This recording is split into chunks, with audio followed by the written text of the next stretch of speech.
মধ্যবিত্ত স্বপ্ন কিভাবে মানুষকে দানব বানায়, এই বাস্তবটা আপনার চোখ খুলে দেবে। আপনি কি জানেন, জীবনে সবচেয়ে ভয়ঙ্কর অপরাধগুলো ছুরি, বন্দুক বা রক্ত দিয়ে হয় না, সেইগুলো হয় বিশ্বাস দিয়ে। আজকের কাহিনীটা এমন একজন স্বামীর, যে নিজের ভবিষ্যৎ বানাতে গিয়ে নিজের স্ত্রীকেই ভবিষ্যৎ থেকে মুছে ফেলেছিল। আমার প্রশ্ন একটাই, আপনি হলে কি করতেন?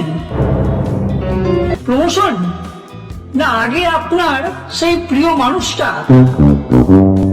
কমেন্টে অবশ্যই জানাবেন। মিতালি উচ্চ শিক্ষিতা, 35 বছরের এক বিবাহিতা মহিলা। শান্ত ও ভদ্র ব্যবহার, চেহারায় এখনো ওর বিশেষ আকর্ষণীয় সৌন্দর্য আছে, যেটা দেখলে বোঝা যায় এই মহিলা একদিন খুব যত্ন করে ভালোবাসা পেতে চেয়েছিল। কিন্তু ওর চোখের ভেতরে জমে থাকা ক্লান্তি ওর বিবাহিত জীবনের সব কথাই নীরবে বলে দেয়। এই ক্লান্তি ওর রাতের ঘুম কেড়ে নেয়, আর দিনের হাসিটুকুও চুপি সারে ওর থেকে আলাদা করে রাখে। 15 বছর হলো বিমল ঘটকের সঙ্গে ওর বিয়ে হয়েছে। বিমল একটা বেসরকারি প্রতিষ্ঠানে কেরানি। ওর মাসিক আয় এখন হবে হয়তো 15,000-এর কাছাকাছি। ওর চোখে স্বপ্ন আছে, কিন্তু সাহস নেই।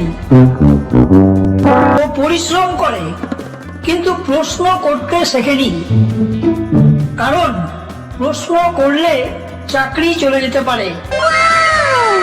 আর মিতালি নিজের বাড়িতেই এইচএস পর্যন্ত বায়োলজি পড়ায়। মাস গেলে ও 5,000 টাকা মতো আয় করে নিতে পারে। আর এই টাকাটাই ওর কাছে অহংকার, কারণ এই টাকার জন্য ওকে কারো কাছে হাত পাততে হয় না, ওকে কারো কাছে মাথা নিচু করতেও হয় না। কিন্তু সংসার তো আর আগের মতো নেই। ওদের 10 বছরের মেয়েটা মামা বাড়িতেই দিদিমার কাছে বড় হচ্ছে, কারণ এই বাড়িতে এখন আর গল্প নেই, হাসি নেই, একসঙ্গে বসে খাওয়ার মতো কারো হাতে কোনো সময়ও নেই, আর কোনো নিশ্চয়তাও নেই। মিতালি অন্তত তেমনটাই মনে করে। রাত্রে শুয়ে শুয়ে মিতালির বুকের ভেতর একটা প্রশ্ন যেন কাঁটার মতো বিঁধে থাকে। সংসার কি শুধু চালালেই হয়, নাকি আরো একটু বেশি স্বচ্ছলতা নিয়ে মানুষের মতো করে বাঁচতে হয়? এই প্রশ্নের কোনো উত্তর নেই মিতালির কাছে। ও শুধুই শুনতে পায় একটা গভীর নিঃশব্দ হাহাকার। বিমলের একই পাড়ায় আরো 4-5 জন থাকে, যারা সেই একই অফিসের কর্মচারী। একই পদে ওরা সবাই একসঙ্গেই ঢুকেছিল একই অফিসে। প্রতিদিন ওরা সবাই একই বাস ধরে, একই চায়ের দোকানে দাঁড়িয়ে ওরা সবাই যে যার মতো করে একই স্বপ্ন দেখে। কিন্তু আজ তারা 4-5 বার প্রমোশন পেয়ে বছর 10-এর মধ্যেই বিমলের বস হয়ে গেছে, আর বিমল এখনো সেই একই পদের একজন সামান্য কেরানি। ভাবতে গেলেই বিমলের সারা শরীরটা যেন শিউরে ওঠে। বসের আদেশে বিমল একদিনে 3 জন স্টাফের কাজ করে। রাত্রে অফিসের ফাইল ঘাটে, রাত 2-3টে পর্যন্ত জেগে থাকে। কিন্তু বসের চোখে বরাবরই ও ইনভিজিবল। কেউ দেখে না ওর ঘাম, কেউ শুনতে পায় না ওর সেই ক্লান্ত দীর্ঘশ্বাস। বিমলের মাথায় এই একটা প্রশ্নই ঘুরপাক খায়, আমি কি সত্যিই অপদার্থ, নাকি খেলাটা অন্য কোথাও চলছে? এই প্রশ্নটা ধীরে ধীরে ওর কাছে যেন বিষ হয়ে উঠতে থাকে। একদিন ও ঠিক করলো পাড়ার ওই সহকর্মীদের সাথে ও একদিন নাইট ক্লাবে যাবে, খরচ সব ওই মেটাবে। যেমন ভাবনা তেমন কাজ। একদিন ও ঠিক সেটাই করলো। ও দেখতে পেল রাতের রঙিন আলো, রাতের আসরে মদের ফোয়ারা, গানের তালে তালে অর্ধনগ্ন নাচের আলোয় ওদের সবার মুখগুলো হঠাৎ কেমন যেন বদলে গেল। নেশা বাড়তেই ওদের মুখ থেকে এবার আসল কথাগুলো বের হতে শুরু করলো গড় গড় করে। একজন হেসে বলল, তুমি কি এখনো বুঝলে চাবু, আমাদের প্রমোশনে আসল আনন্দটা ঠিক কোথা থেকে আসছে? আরেকজন চাপা গলায় বলল, বসতে মানুষ দেবতা নয়, আর তাছাড়া তোমার প্রমোশনের চাবিটাও তোমার স্ত্রীর হাতে আছে চাবু। একটু মেনে যাও, তোমার স্ত্রীকে ভয় দাও, লোভ দাও, ঠিক কাজ হয়ে যাবে। এক রাতেই তোমার প্রমোশন পাক্কা হয়ে যাবে। যার হাতের সেই গোপন সেটে যাও, এবার করে যাও দেখি। এই কথা শুনে মদের নেশায় ওরা সবাই হো হো করে হেসে উঠল। বিমলের মুখে কিন্তু হাসি এলো না। ওর বুকের ভেতরে হঠাৎ তখন কিছু যেন একটা নড়ে উঠল। ওর ভিতরের মানুষটা এখন যেন মুহূর্তের মধ্যেই নিঃশব্দে একটা দানব হয়ে উঠল।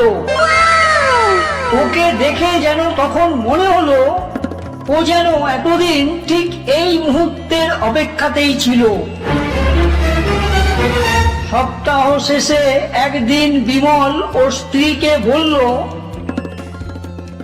আজ আমাদের 18তম অ্যানিভার্সারি, তাই আজ আমরা এই দিনটা একটু অন্যরকম ভাবে পালন করব। এই কথাটা শুনেই মিতালির মনে কেমন যেন একটা সন্দেহ হলো। মিতালি বিশ্বাসই করতে পারে না এই মানুষটা কি সত্যিই ওর স্বামী।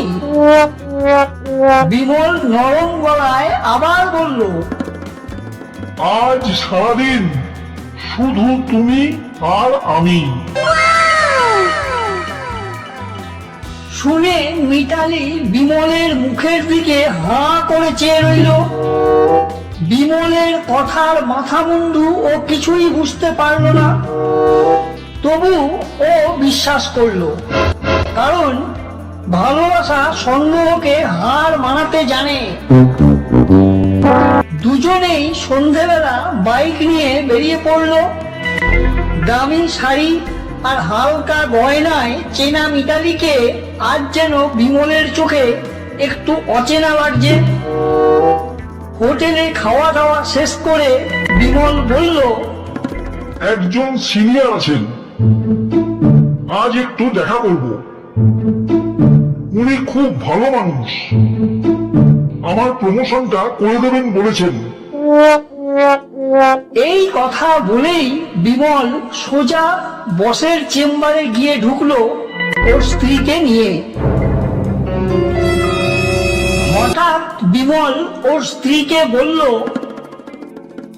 তোমরা গল্প করো, আমার ফোন বাজছে, একটা জরুরি ফোন, আমি আসছি। এই কথা বলেই দরজাটা বাইরে থেকে লক করে দিয়ে বিমল ওখান থেকে উধাও। পরের দিন বসের ড্রাইভার মিতালিকে অর্ধনগ্ন অবস্থায় গাড়িতে করে নামিয়ে দিয়ে চলে গেল ওর বাসভবনের সামনে। মিতালির চোখে জল নেই, কান্না নেই। ঘরে ঢুকেই দেওয়ালে মাথা ঠুকতে ঠুকতে বলল, তুমি আমাকে মানুষ ভাবনি, তুমি আমাকে তোমার প্রমোশনের সিঁড়ি বানিয়েছো।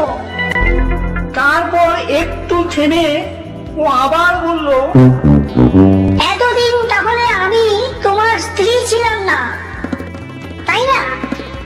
আমি ছিলাম তোমার কাছে শুধুমাত্র একটা ফাইল আর একটা রাত্রের হিসেব। কি তাই তো? আমাকে ছুতে দেওয়ার আগে একবারও ভাবলে না এই শরীরটার মধ্যে ছিল একটা বিশ্বাস আজ তুমি প্রমোশন পাবে, কিন্তু কোনদিন আমার চোখের দিকে আর আগের মতো তাকাতে পারবে কি?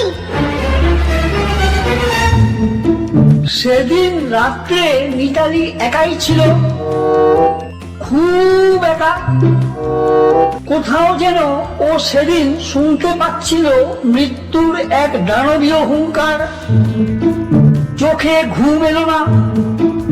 মাঝরাত্রে উঠে আয়নার দিকে তাকিয়ে এবার ও আর নিজেকে যেন চিনতে পারলো না। পরের দিন বিমল অফিসে পৌঁছালে ওর বস ওকে দেখে হাসলো। দুজনেই একসঙ্গে মদ্যপান শেষ করে ওর বস ওকে বলল, কংগ্রেচুলেশন বিমল বাবু, এই নিন আপনার প্রমোশন লেটার। আর ঠিক তখনই বিমলের কাছে একটা ফোন এলো। আমরা সোনারপুর থানা থেকে বলছি, আপনার বাড়িতে এক মহিলা গলায় দড়ি দিয়ে আত্মহত্যা করেছেন। উনি কি আপনার স্ত্রী? আমরা লাশটা থানায় নিয়ে এসেছি। এখনই থানায় এসে পুলিশকে সহযোগিতা করুন। বিমলের প্রমোশন তো হলো, কিন্তু যার জন্য এই প্রমোশন সে তো এই পৃথিবী থেকে চিরদিনের জন্য মুছে গেল। পরে পুলিশ আবার এসে উদ্ধার করলো মিতালির একটা ডায়েরি। আর সেই ডায়েরির শেষ পাতায় লেখা, আমি আত্মহত্যা করিনি, আমি শুধু আর বাঁচার অনুমতি পেলাম না। বিয়ের এত বছর পরে আমার স্বামী আজ নিজে হাতে আমাকে কিনে দিল একটা ফাঁসির দড়ি। এই মৃত্যু আমার সিদ্ধান্ত ছিল না, এটাকে আত্মহত্যা বলতে পারেন না। আপনারাই বলুন, তাহলে এই খুনটা করলো কে? আজও বিমল স্পষ্ট শুনতে পায় ওর মস্তিষ্কের দুষ্ট কোষগুলো যেন ওকে ফিস ফিস করে বলছে, প্রমোশন তো পেলে, কিন্তু এবার পারবে তোমার আপন মানুষটাকে এই লালসার পৃথিবীতে আর ফিরিয়ে আনতে? এই কাহিনীটা যদি আপনার বুকের ভেতরে কোথাও একটা অস্বস্তিকর প্রশ্ন রেখে যায়, তাহলে এই কাহিনীটা এখানেই শেষ হয়নি। এই কাহিনীটা আপনার পাশের বাড়িতে, আপনার অফিসে, এমনকি আপনার নিজের বাড়িতেও হতে পারে। এই কাহিনীগুলো মনে রাখলে হয়তো আপনি আর সেই একই ভুল করবেন না। আর এই একই ভুল না করাই তো আপনার কাছে সবচেয়ে বড় প্রমোশন।